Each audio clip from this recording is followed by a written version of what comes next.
Dans Matthieu 28, nous avons les dernières paroles de Jésus sur terre. Tout pouvoir m'a été donné dans le ciel et sur la terre. Allez donc, faites de toutes les nations des disciples, les baptisant au nom du Père, du Fils et du Saint-Esprit, et enseignez-leur à observer tout ce que je vous ai prescrit. Et voici, je suis avec vous tous les jours jusqu'à la fin du monde. La grande mission comprend l'ordre de baptiser les disciples. Le baptême est important, mais nous avons très peu d'instructions concrètes à ce sujet dans le Nouveau Testament.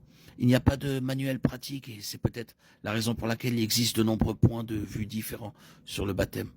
En ce qui concerne la manière de baptiser, certaines églises aspergent ou versent de l'eau sur la tête, tandis que d'autres plongent tout le corps dans l'eau. Certaines plongent 3 fois, tandis que d'autres n'immergent qu'une seule fois.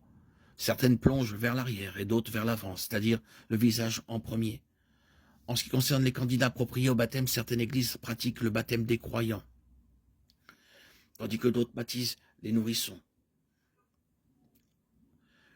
Les enfants ne peuvent pas comprendre ce qui leur arrive. Dans de nombreuses églises, le baptême des nourrissons est un signe de la nouvelle alliance et de la foi des parents, similaire à la circoncision dans l'ancienne alliance.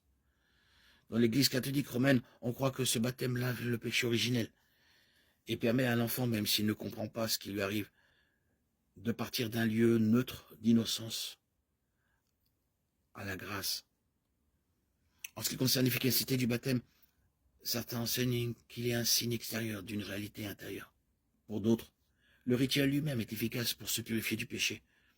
Certains enseignent que le baptême est un acte d'obéissance nécessaire sans lequel une personne ne peut être sauvée. Et d'autres vont jusqu'à enseigner que le baptême doit être fait au nom de Jésus seulement pour être efficace pour le salut.